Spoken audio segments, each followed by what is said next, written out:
Heidi here from Rain Country. And today I'm doing another video on 3 items that I grow to stock my pantry with. So it's not just about growing and eating fresh is what I mean. Like we'll grow lettuces, right? But lettuces aren't something you really preserve. You want to stock. You can't can them. I mean, you can, but I'm sure you can them, but what are they going to be good for? You can dehydrate them, but mostly I'm going to do that with a really high nutrient content, things like kale and such, but just regular lettuce. So you have a lot of things that will grow that you're going to want to use immediately as they're coming in fresh. But then there's things I really like to, not just eat fresh, but there's some things I grow specifically just for putting up. Not that I never use any of it fresh, but my main purpose is to put it up for the future. So let's start off with beans. I absolutely adore growing beans, and I grow as many beans as I possibly can, just like I grow as many tomatoes as I possibly can. Beans are another one. And the thing I love about beans, especially when you get anything that's a climber, is you can plant it next to anything. I had some grown on a little fruit tree out front one time.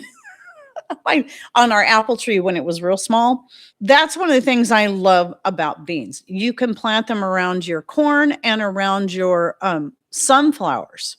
Now, around the corn here, I've tried it, but the problem is the beans always grow way faster than the corn does. Corn takes a long time here, but the sunflowers do pretty good. So I've grown them, planted them next to the sunflowers. And I did that again this year. I don't do it every year, but it depends on where I'm growing my sunflowers. But this year, definitely planted some next to my sunflowers. And again, it's another beautiful sight when you see those beans climbing up the sunflowers and use the sunflowers as a trellis. And you got these beautiful bean flowers, whatever color they are, like the purple potted pole beans have a beautiful purple flower. There's so many places where you can just plant beans. Oh, I used to have a little peach tree in a pot back here, and I'd plant beans next to that and then have the beans growing all up in this little peach tree. It's really pretty. It makes the most of the space, and it just increases the amount of beans you get. Now, I also have some dedicated spots that are for beans, where we put some horse fencing. They climb up that, and then we have a couple of arched areas with cattle panels, one covered, one not. I'll grow beans on both. I put the purple potted ones in the covered area. That's where I grow my pumpkin, and I plant them amongst each other. And so the purple potted does better in that covered area than it does out in the open lately. Aside from the fact that there's so many places I can grow them, beans have a lot of purposes. Well, they're dual purpose. Any bean that you can use as a green bean is a dual purpose bean. What that means is you'll get beans that you only use as a dry bean because they don't make a good green bean. But I will only grow beans that will go be a good green bean. And then later, once I get enough of the green beans, the whole bean canned up, and some of them I will dehydrate, then the rest I will let fully mature and then use them as a dry bean. And you can make chili, you can add it to soups, you get in that protein. So I love the dual purpose of beans like that. So it's another reason why I like to grow a lot of them. And with that said, I did plant the French horticulture beans that are climbers, and I was so excited about those. Not a single one of them sprouted. Not one. I was really disappointed. But the dragon tongue beans, which I grew once before and really, really liked them, but the slugs, they're their favorite beans. So you got to really be on top of it with the slugs. Well, thankfully, my back garden area is not as slug heavy because of my chickens and because I let them roam that same area. About 9 months out of the year, they get to roam that whole area. And so they keep it pretty picked clean of slugs. However, we live in a place where we don't necessarily always get the massive slugs. A lot of them are pretty small. It's that there's a lot of them and they're very tenacious. I swear they fly. I swear when you're not looking, they sprout wings and fly. Or they sneakily don't let you on to the fact that they can actually move 100 miles an hour because they come from all around to eat your beans. Obviously, I'm joking about the wings and the 100 miles an hour, but I have had slugs get into hanging pots. That is tenacious. How in the world did they get into the hanging pots? Obviously, they had to go up something, over something, and then go down into the pot. I thought, hanging pots, this will be safe from slugs. No. So anyway, beans have multi-purpose. Plus, you're getting that, you're fulfilling the whole, at least half of the whole rice and beans thing, right? Everybody's telling you. And I believe in trying to have all different varieties. But I'll keep falling back on those runner beans. So far, they have been the best. The Scarlet Runner in particular. The Sunset Runners do pretty good too, but the Scarlet Runners always do great for me. Always get a lot of beans. And so, yeah, I put them up in several different ways. And that's my main purpose of growing them, is so that I can have plenty to get us not just through 1 year, but as many years as ahead as I can get. This is one of the things I'm using to stock my pantry. This is why a lot of times when I'm talking about canning or gardening and stuff, I'm always showing pictures of my green beans. Plus, I have a couple of really great pictures I've taken over the years of my canned green beans that I'm like, wow, that picture turned out really good. And I just use my phone. I don't have any fancy camera equipment. So beans is one. And then, as you probably noticed in the thumbnail, I put a picture of my pumpkin bread that I made. Not pumpkin sweet bread. It was a yeast bread. Little bit of sweetness to it, but not like your applesauce bread or your zucchini or banana bread. And in the background, I had a couple of my pumpkins. So this is why I love pumpkin so much, okay? And why I like to put up a lot of it. Hardly any of it gets used right away. Almost never. I grow it so I can stock my pantry with it. And how do I stock my pantry with it? I stock it by dehydrating. It used to be what I was doing for a time was cooking it and pureeing it up and then just freezing it in jars. Because, you're told, oh, you can't can pumpkin puree. You can only can it in chunks. Whatever. I'm curious to know, by the way, anyone watching live, watching later, let me know if you've ever canned pumpkin puree. I am curious. But once it dawned on me that dehydrating pumpkin is just as useful as canned or frozen. And it's easier. In fact, in some ways, it has more uses. So I cook it up once all of my pumpkins are in and they've all fully turned orange and I'm done with everything else, because pumpkin actually has a pretty long shelf life, as is if you can keep it in a fairly cool area. And once I get all the busy stuff behind me, I'll start cooking up that pumpkin. Usually I wait till we have fires going in the wood stove and I'll just cook it on the wood stove and then scrape it out of the peel and then, the skin, and then put it on my little silicone sheets in my dehydrator and dehydrate it up and then powder it up. And then from there, I can take that pumpkin and do anything I want with it that you can do with canned pumpkin. All the same stuff. You can make pumpkin dip. You can make pumpkin cookies. You can make pumpkin pie. You can make a pumpkin latte.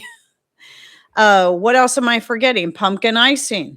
Add a little bit of that pumpkin to your yeast bread, like the picture with the pumpkin shaped pumpkin bread. I put pumpkin in there.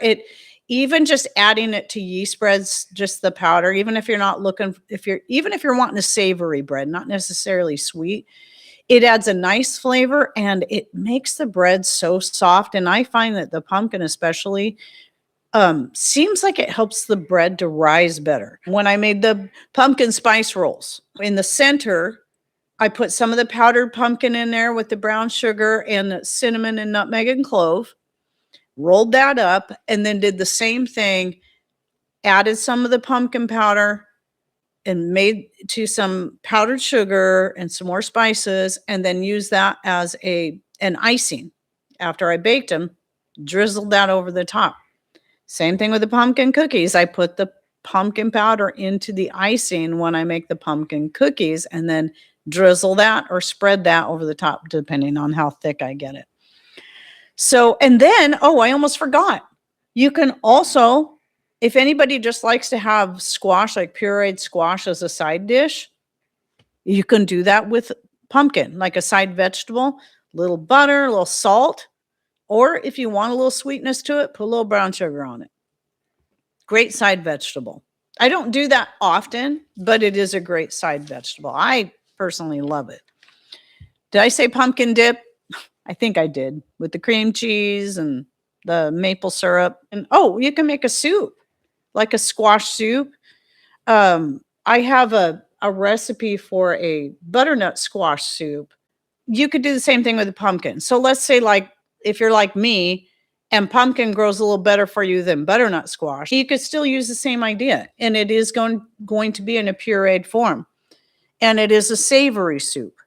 Though I did one time add, since I had all these apples coming in too, decided to add apples to it. So I added a little bit of sweetness. That was actually quite good. And I'm sure there's more. So again, you guys just keep throwing your ideas out there. What do you like to do with pumpkin? And also another thing I want to say about the pumpkin, if I didn't say it, one of the other main reasons why I love to dehydrate it and powder it is that the amount of jars of canned pumpkin puree that you can fit into one little jar will amaze you. And then maybe I don't want to use a whole pint of pumpkin puree. Maybe I just want a spoonful. Then you open that jar for that. Well, if it's dehydrated, it doesn't matter. And dehydrated pumpkin, though I vacuum seal it, the jar I'm working through, I don't. And it might take me months to work through it, and it's never gone bad. And that's the one I keep in my kitchen. And that's going to stay a lot warmer than my pantry area. Never had any issues. Same thing with my eggs, by the way. The last one I put on here is I don't grow as much as I would like to be able to, just because of our climate. And so far, the hot peppers will only grow in our greenhouse. And that space is mostly for my tomatoes. But I'll grow them in pots, and I got to have my hot peppers. And it's not just because I like spicy food, which I do like using that pepper on my food. I'm thinking I'm getting close to getting to a point where I'll probably never have to buy cayenne pepper again. Though cayenne has a little bit different flavor than my Chinese 5-color pepper powder, which I actually prefer the flavor of my own over cayenne.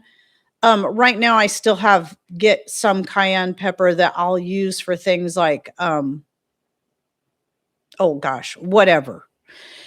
I don't even use it that much anymore. If I use anything, like for making infused oils, I like using red pepper flakes just because they strain out cleaner. But regardless, besides seasoning my food, I'm getting that quercetin, and it's got other uses besides adding a kick to your dishes. It's got its medicinal purposes too, because you can use powder like cayenne pepper powder or your whatever hot pepper you're growing powder, and add that to your oils. And just maybe not worry about straining it out. Just keep in mind it can turn into a mat at the bottom. So you got to really keep it mixed up all the time. But when I first started making my joint and muscle rub, I was just putting cayenne pepper in there.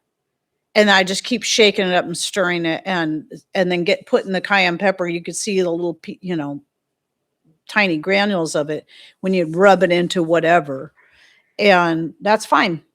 It works. It's very, very helpful. So I'm not going to say it's got a ton of uses the same way as other things do. It does have a lot of uses, but when it comes to food, you got to like hot stuff. But I also put hot pepper in my teas and stuff sometimes. And so it's really good for colds and flus. You could make your elderberry spice tincture or syrup and add your red peppers in there if you can handle it, because that's going to be good for building the immune system, good for fighting colds and flus. So I know there's a lot of things that I'm not thinking of. Oh, one of the other things I'll do, like with either red pepper flakes or cayenne, is you can add it to your chicken's feed. I didn't know until this past year that chickens can't taste hot, so it doesn't burn them. In fact, I saw my chicks out front in my stinging nettle eating the stinging nettle fresh off the plant. I've never seen my chickens do that. I didn't know they could. And I'm like, wow, okay, well, I know it's really good for them.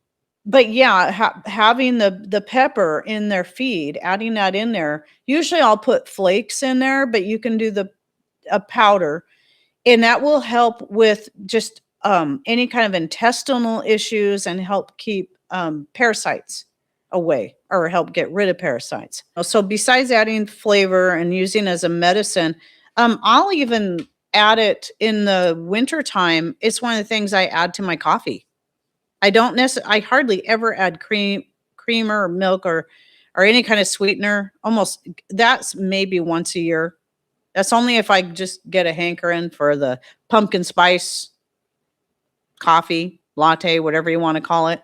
But typically I just drink my coffee black, and then I'll take my spice blend, which includes cayenne or any other kind of pepper. Like, so once I get to the point where I never have to buy cayenne powder again, it would be that. Right now I'm going to keep using up the cayenne and add that to my coffee. And so not only does it add a kick to the coffee, or if you like hot chocolate, a little cayenne or any other kind of hot pepper in there, it's good. It's really good. But I'm more of just a coffee drinker. And so it just adds something to the coffee, but it also is just another way I can get some more of those good cold and flu fighting spices first thing in the morning. But it's also combined with the cloves and the cinnamon and the nutmeg. And what am I forgetting? Orange peel powder. Stuff like that. It's all mixed together. So I have videos on this, on the spice blend. And that spice blend gets used in a lot of stuff. Thanks for coming in. Take care, and God bless.